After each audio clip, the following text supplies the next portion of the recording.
Hello friends, आज हम लोग क्लास 10 के अंतर्गत जो फिजिक्स का पहला चैप्टर है प्रकाश का परावर्तन उसको आज हम लोग थ्योरी देखेंगे। उसके बाद जितने भी इससे VVI सब्जेक्टिव सवाल बनेंगे उन सारे सवालों को जो हम लोग एक ओर से कवर करते जाएंगे। यानी आज से हम लोग तो क्लास 10 के प्रत्येक दिन ये सब्जेक्टिव और ऑब्जेक्टिव चैप्टर वाइज शुरू करने वाले हैं। तो ये वीडियो को लास्ट तक देखिएगा और चैनल पर यदि नए हैं तो कृपया चैनल को सब्सक्राइब कर दीजिएगा और अपने दोस्तों को प्लीज़ शेयर जरूर कीजिएगा। चलिए शुरू करते हैं आज का ये वीडियो। पहला है प्रकाश क्या है। ठीक है, प्रकाश है क्या? तो प्रकाश ऊर्जा का वह स्रोत है जो किसी वस्तु को देखने में हमें सहायता करती है। प्रकाश वास्तव में क्या है? एक ऊर्जा का स्रोत है जो हमें वस्तु को देखने में मदद करती है। तो उसके बाद प्रकाश के बारे में हम लोग पॉइंट को देख लेते हैं। प्रकाश स्वयं दिखाई पड़ती है, परंतु इसकी उपस्थिति में किसी वस्तु को देख सकते हैं। यानी किसी वस्तु को हम लोग तब देख सकते हैं जब उस वस्तु पर प्रकाश उपस्थित हो, तभी हम लोग को वस्तु दिखाई पड़ता है। प्रकाश हमें विभिन्न प्रकार के स्रोत या मानव निर्मित स्रोतों से प्राप्त होती है ना। प्रकाश हमें विभिन्न प्रकार के स्रोत से प्राप्त होती है या मानवों के द्वारा बनाया गया प्रकाश यंत्र बहुत सारे हैं, तो उससे हम लोग प्रकाश प्राप्त करते हैं। जैसे मोमबत्ती ये मानव निर्मित है, बल्ब मानव निर्मित है, टॉर्च मानव निर्मित है। ये सारे जितने भी वस्तुएं का नाम दिया गया ये सभी क्या है? मानव निर्मित वस्तु है, जिससे हम लोग प्रकाश प्राप्त करते हैं। आगे देखते हैं प्रदीप्त वस्तुएं किसको बोलते हैं। प्रदीप्त वस्तुएं किसको बोलते हैं? वैसी वस्तुएं जो प्रकाश उत्सर्जित करता है उसे प्रदीप्त वस्तुएं कहते हैं। ठीक है, प्रदीप्त वस्तुओं में अपना प्रकाश होता है, जैसे सूर्य, तारा, जुगनू आदि। जो रात में ये चमकती है, ये कीड़ा टाइप का, ये है क्या है? जुगनू। ये है जुगनू का चित्र दिया हुआ। ये तो सन है, ये क्या है? रात में चंद्रमा चमक रही है ना। तो जिन वस्तुओं में अपना प्रकाश होता है उन वस्तुओं को हम लोग क्या बोलते हैं? प्रदीप्त वस्तुएं बोलते हैं। ठीक है, तो आगे देख लेते हैं अप्रदीप्त वस्तुएं क्या होता है। आगे है अप्रदीप्त वस्तुएं, वैसी वस्तुएं। ठीक है, वैसी वस्तुएं जो प्रकाश उत्सर्जित नहीं करता है अप्रदीप्त वस्तुएं कहलाती है। जैसे अप्रदीप्त वस्तुओं में अपना प्रकाश नहीं होता। जैसे में क्या लिख सकते हैं हम लोग अप्रदीप्त वस्तुओं के अंदर? जैसे टेबल, कुर्सी,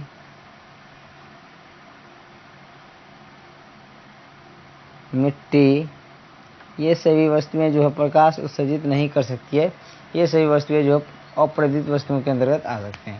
यानी कहने वाले जिन वस्तुओं में अपना लाइट नहीं होता है वो अप्रदीप्त वस्तुएं कहलाती है। आगे देखते हैं प्रकाश के गुण। प्रकाश के क्या क्या गुण होते हैं? तो पहला गुण है प्रकाश सीधी रेखा में गमन करती है। प्रकाश कभी भी सीधी रेखा में गमन करती है। ठीक है, प्रकाश हमेशा सीधी रेखा में गमन करती है। प्रकाश की चाल सबसे अधिक निर्वात में, यानी 3 × 10⁸ मीटर प्रति सेकेंड होता है। यानी प्रकाश की चाल सबसे अधिक किसमें होती है? निर्वात में। निर्वात वह स्थान होता है जहाँ पे वात मतलब क्या? हवा नहीं होता है। जिन स्थानों पे हवा नहीं होता है उसे क्या कहते हैं? निर्वात कहते हैं। तो प्रकाश की चाल निर्वात में सबसे अधिक कितना होता है? 3 × 10⁸ मीटर प्रति सेकेंड होता है। ठीक है, ये VVI इससे ऑब्जेक्टिव बनता है, ये ऑब्जेक्टिव में पूछी जाती है। ये भी सवाल पूछी जाती है प्रकाश गमन करती है, तो ऑप्शन में दिया था सीधी रेखा में, टेढ़ी रेखा में, वक्र रेखा में, इनमें से कोई नहीं। तो इसका सही जवाब हो जाएगा क्या? सीधी रेखा में। प्रकाश कैसी रेखा में गमन करती है? सीधी रेखा में। अगला पॉइंट है प्रकाश स्वयं दिखाई नहीं देती है। प्रकाश स्वयं दिखाई नहीं देती है, लेकिन इसकी उपस्थिति में ही किसी वस्तु को हम लोग देख सकते हैं। जब तक किसी वस्तु में प्रकाश किसी वस्तु पे नहीं पड़ता है तब तक वो वस्तु हमें दिखाई नहीं पड़ती। यानी प्रकाश की उपस्थिति के कारण ही हम लोग किसी वस्तु को देख पाते हैं। प्रकाश की किरण अभिसारी भी हो सकती है अपसारी भी हो सकती है और समांतर रेखाओं में भी हो सकती है। प्रकाश की किरणें किन किन रेखाओं में हो सकती है? अभिसारी, अपसारी और समांतर, ये तीनों प्रकार की रेखाएं हो सकती है। आगे हम लोग देख लेते हैं, आगे दिया हुआ है प्रकाश की सीधी रेखा में किरण हम लोग किसको बोलते हैं? किरण। प्रकाश की सीधी दिशा में सीधी रेखा में फैलाव किरण कहलाता है। प्रकाश का जो है, जैसे यहाँ पे क्या है, लाइट स्रोत है, प्रकाश का सीधी रेखा में और सीधी दिशा में जो है प्रकाश का फैलाव ही क्या कहलाता है? ये सब क्या है? किरण है। तो अब हम लोग देखते हैं प्रकाश का परावर्तन का। परावर्तन के अंतर्गत क्या क्या जो है मेन पॉइंट देखने को मिलते हैं। ये जो चित्र दिखाया गया है, क्या प्रकाश के परावर्तन का चित्र दिखाया गया है, ठीक है। ये क्या है? चित्र, प्रकाश के परावर्तन का चित्र दिखाया गया, ठीक। सबसे पहले ये रेखा हम लोग खींच लिए हैं, रेखा खींचे। ये रेखा क्या है? दर्पण है। क्या है? दर्पण है। नीचे जो इसका क्या है? ये पेंट किया हुआ है, नीचे क्या किया है? पेंट किया हुआ है। उसके बाद ये है रेखा आपतित किरण, ठीक है। ये क्या है? आपतित किरण, आने वाली रेखा को हम लोग क्या कहते हैं? आपतित किरण।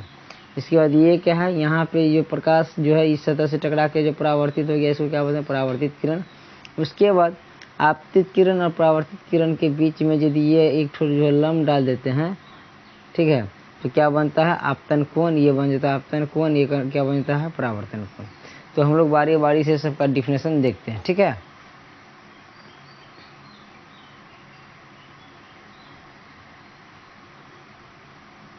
पहला है आपतित किरण। आपतित किरण क्या होता है? प्रकाश की वह किरण जो किसी सतह से आकर टकराती है। जो आके जो ये किरण जो आके सतह से टकराया, उसको हम लोग क्या बोलते हैं? आपतित किरण बोलते हैं, ठीक है। कोई प्रकाश किरण जो किसी सतह से आके टकरा जाती है, उसको क्या बोलते हैं? आपतित किरण बोलते हैं। अब क्या होता है? परावर्तित किरण क्या होता है? प्रकाश की वह किरण जो किसी सतह से टकराने के बाद पुनः वही अवस्था में चला जाता है, परावर्तित किरण कहलाती है। जैसे ये प्रकाश की किरण आया, उसके बाद जो है ये टकरा के जो पुनः इधर जो है क्या है? उसी अवस्था में वापस चले गया। तो इस किरण को हम लोग क्या बोलेंगे? परावर्तित किरण बोलेंगे, ठीक है। आगे है आपतन बिंदु। आपतन बिंदु क्या होता है? आपतित किरण तथा परावर्तित किरण जिस बिंदु पर आकर टकराती है, उस बिंदु को हम लोग क्या बोलते हैं? आपतन बिंदु बोलते हैं। ये है आपतित किरण, ये है परावर्तित किरण। ये दोनों जिस बिंदु पे आके टकरा गया है, उसी को हम लोग क्या बोलते हैं? आपतन बिंदु बोलते हैं, ठीक है। आगे देखते हैं, आगे है अभिलंब। अभिलंब क्या होता है? अभिलंब आपतन बिंदु से परावर्तक सतह तक खींची गई रेखा को अभिलंब कहते हैं। क्या होता है? आपतन बिंदु से परावर्तक सतह तक खींची गई रेखा को क्या बोलते हैं? अभिलंब बोलते हैं, ठीक। अब होता है आपतन कोण। आपतन कोण क्या होता है? आपतित किरण और अभिलंब के बीच बनने वाले कोण को आपतन कोण कहते हैं। जैसे ये है, ठीक है, ये है, उसके बाद ये लंब है, ठीक है। ये आपतित किरण और अभिलंब के बीच में जो कोण बना है, इसको हम लोग क्या बोलते हैं? आपतन कोण बोलते हैं। क्या हो गया? आपतन कोण बोलते हैं, ठीक। उसके बाद परावर्तन कोण क्या होता है? परावर्तित किरण और अभिलंब के बीच बनने वाले कोण को परावर्तन कोण बोलते हैं। ये है परावर्तित किरण, ठीक है, ये है परावर्तित किरण और ये है अभिलंब। ये दोनों के बीच बनने वाले कोण को हम लोग क्या बोलते हैं? परावर्तन कोण बोलते हैं। तो दोस्तों, यदि इसका पीडीएफ चाहिए तो हमारे Telegram channel Harshraj education point को ज्वाइन करके फ्री में प्राप्त कर सकते हैं, ठीक है। आगे देखते हैं।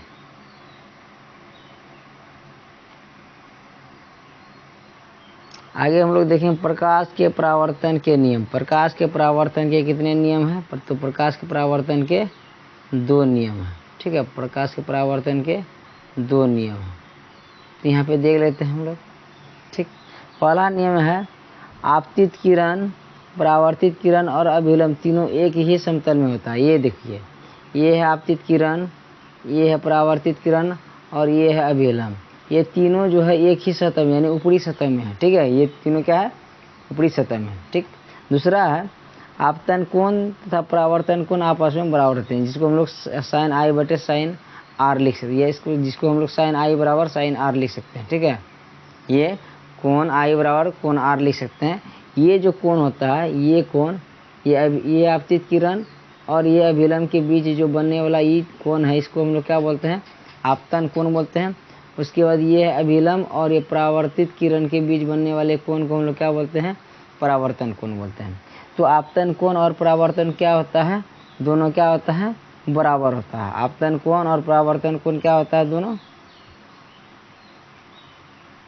बराबर होता है। आगे देखते हैं, प्रकाश के परावर्तन के दो नियम हैं। अब हम लोग क्या बोलते हैं, परावर्तन किसको बोलते हैं, परावर्तन होता क्या है उसका डिफिनेशन हम लोग देख लेते हैं। तो परावर्तन होता क्या है, यानी रिफ्लेक्शन।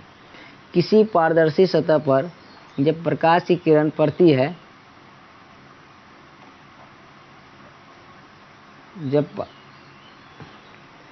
किसी पारदर्शी सतह पर जब प्रकाश की किरण पड़ती है तो वह किरण टकराकर पुनः वापस आ जाती है।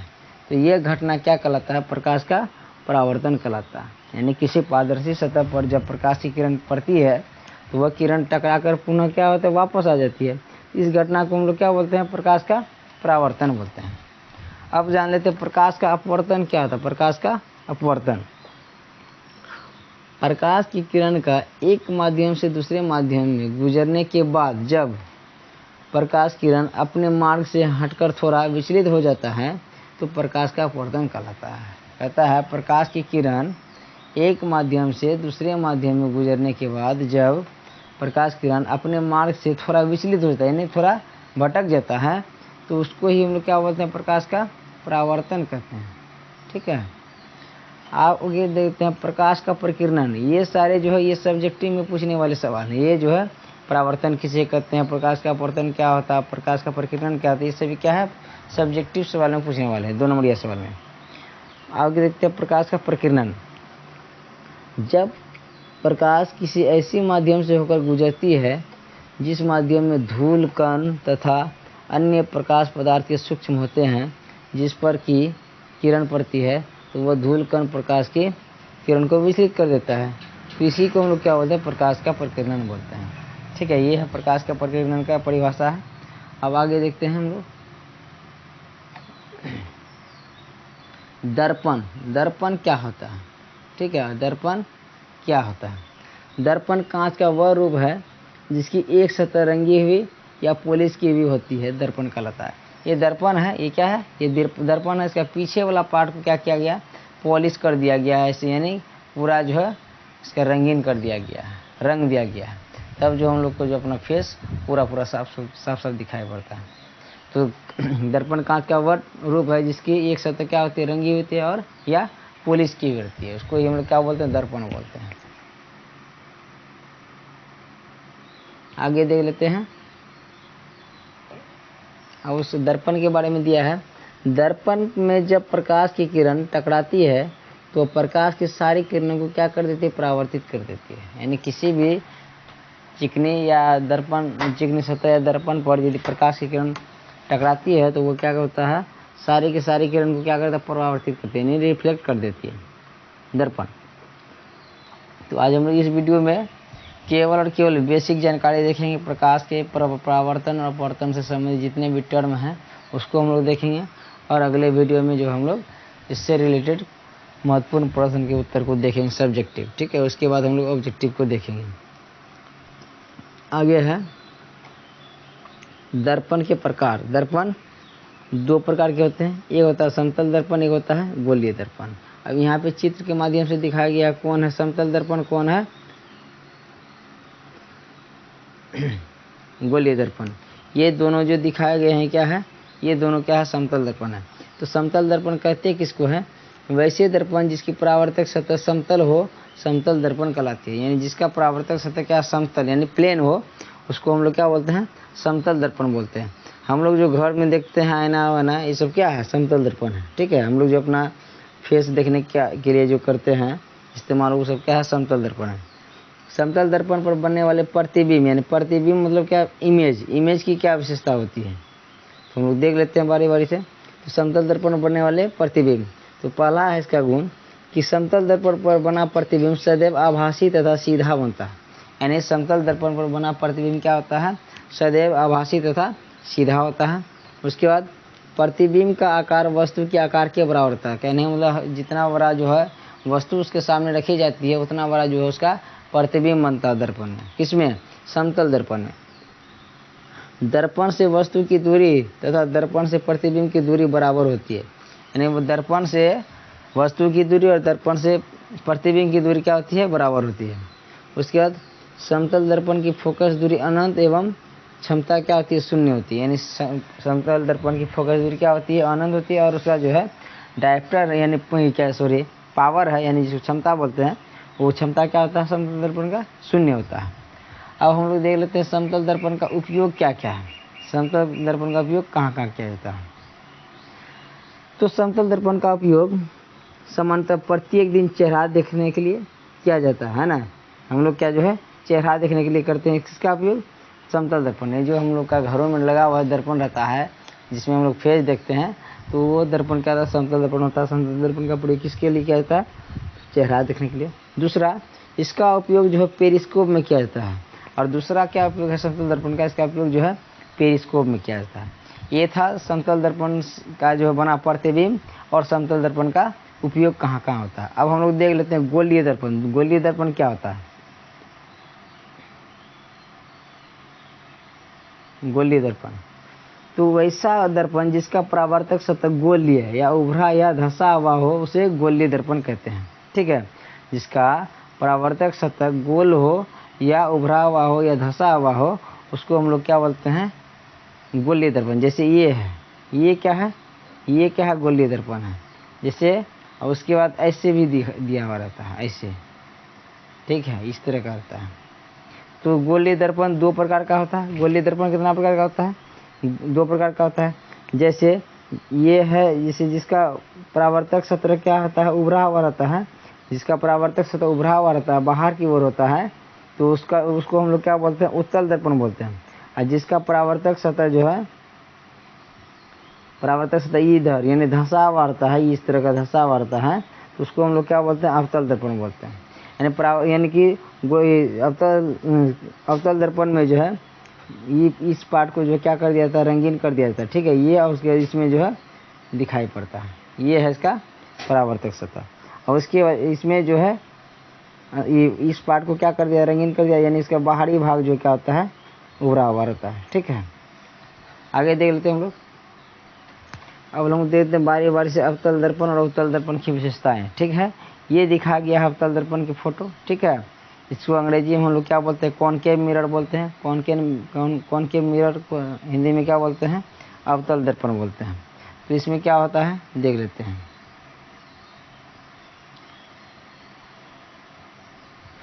यानी कि अवतल दर्पण की क्या विशेषता होता है? वह दर्पण जिसका परावर्तक सतह धंसा हुआ होता है अवतल दर्पण कहलाता है। इस दर्पण को अभिसारी दर्पण भी कहते हैं। यानी अवतल दर्पण का दूसरा नाम क्या है? अभिसारी दर्पण है। अवतल दर्पण का दूसरा नाम क्या है? अभिसारी दर्पण है। दूसरी क्या है कि अवतल दर्पण में प्रतिबिंब वास्तविक, उल्टा तथा वस्तु के बराबर या उसे थोड़ा बड़ा बनता है। यानी अवतल दर्पण में जो है बनने वाली वस्तु की प्रतिबिंब की क्या विशेषता होती है? वो वस्तु प्रतिबिंब क्या होती है? वास्तविक, उल्टा, वस्तु के बराबर या उससे थोड़ा बड़ा होता है। अब हम लोग देखते हैं अवतल दर्पण का उपयोग कहाँ कहाँ किया जाता है। ये बहुत इंपॉर्टेंट है क्लास 10th के लिए। ठीक है, अवतल दर्पण का उपयोग कहाँ कहाँ किया जाता है। तो अवतल दर्पण का उपयोग को हम लोग देख लेते हैं।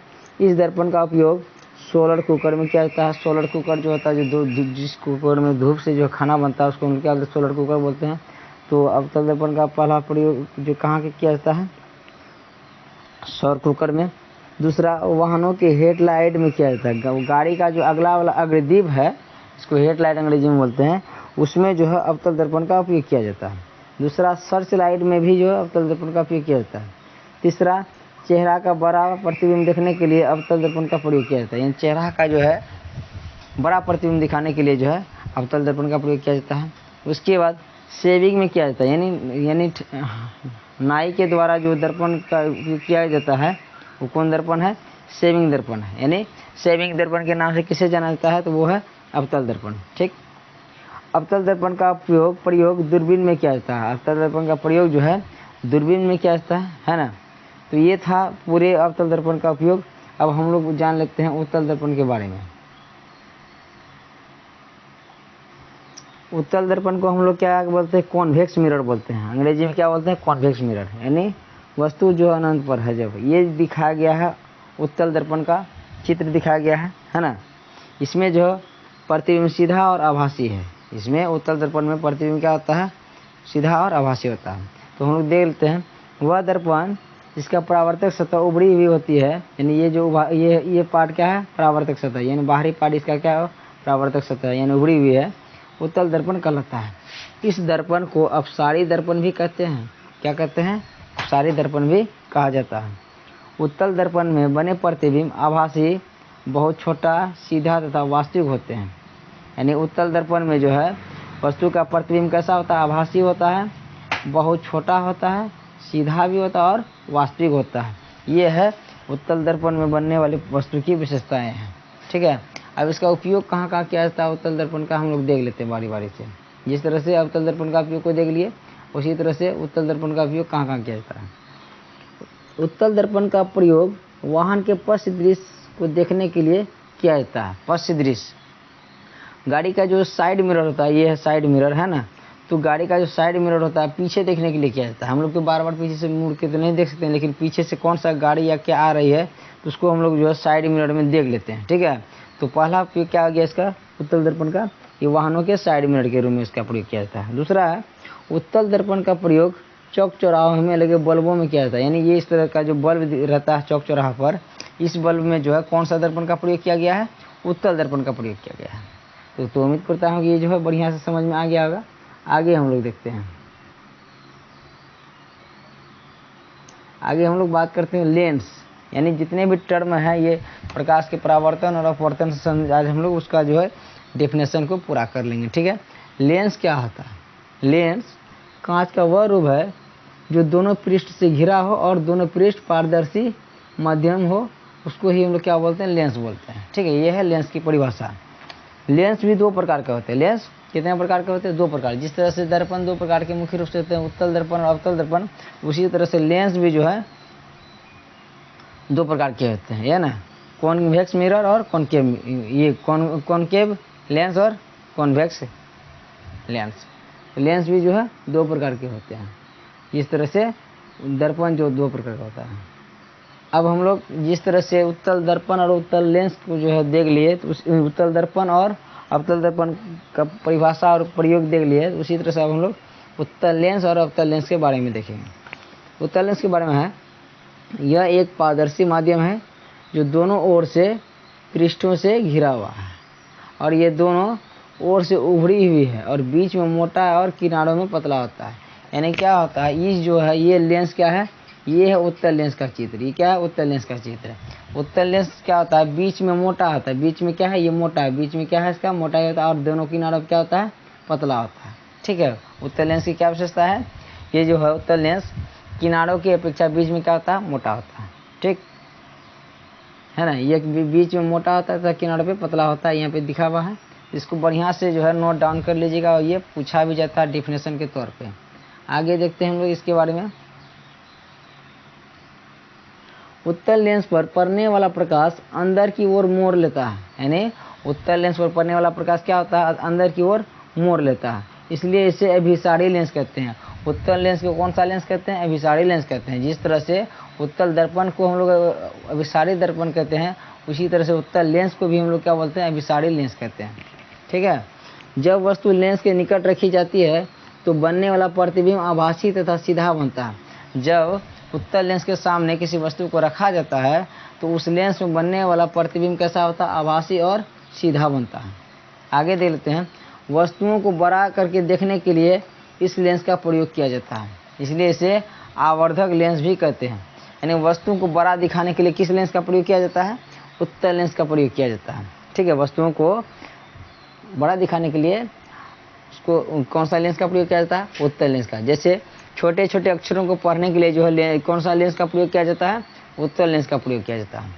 आगे देखते हैं, अगर कोई व्यक्ति दूरदृष्टि से पीड़ित हो तो उसे डॉक्टर उत्तल लेंस लगाने की सलाह देती है। यानी जिस व्यक्ति का नेत्र में जो है दूरदृष्टि दोष होता है तो वह जो इसका निवारण किस तरह से कर सकता है, उत्तल लेंस का व्यवहार करके, उत्तल लेंस का प्रयोग करके जो है ये दूरदृष्टि से जो है यानी क्या कहते हैं उसमें, ये क्या कहते हैं, वस्तु को देखने में सुविधा प्राप्त कर सकता है। यानी दूरदृष्टि से पीड़ित व्यक्ति का आंखों का चश्मा में कौन सा लेंस लगा होता है?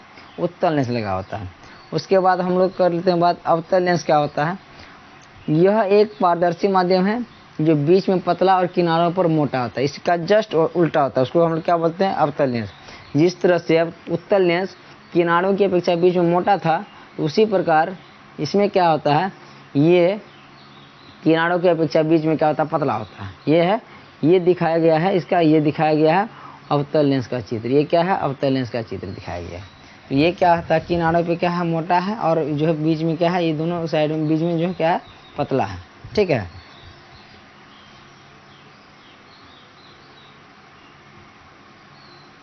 आगे हम लोग देखते हैं इसकी विशेषता क्या क्या है अवतल लेंस का। अवतल लेंस बीच में पतला और किनारों पे मोटा होता है, पहले भी हम लोग बात कर चुके हैं। ठीक है। अवतल लेंस पर पड़ने वाले प्रकाश किरणों को बाहर की ओर परावर्तित कर देती है, इसलिए इसे अपसारी लेंस कहते हैं। ठीक है। अवतल लेंस पर पड़ने वाले प्रकाश किरणों को बाहर की ओर परावर्तित कर देता है, इसलिए अवतल लेंस को हम लोग क्या बोलते हैं? अपसारी लेंस भी कहते हैं। अवतल लेंस का दूसरा नाम क्या हो सकता है? अपसारी लेंस। ठीक है। अवतल लेंस सदैव सीधा, आभासी तथा वस्तु का छोटा प्रतिबिंब बनाता है। यानी अवतल लेंस में बनने वाला प्रतिबिंब कैसा होता है? सीधा होता है, हमेशा सीधा होता है, आभासी होता है, और वस्तु से क्या होता है? छोटा दिखता है। ठीक।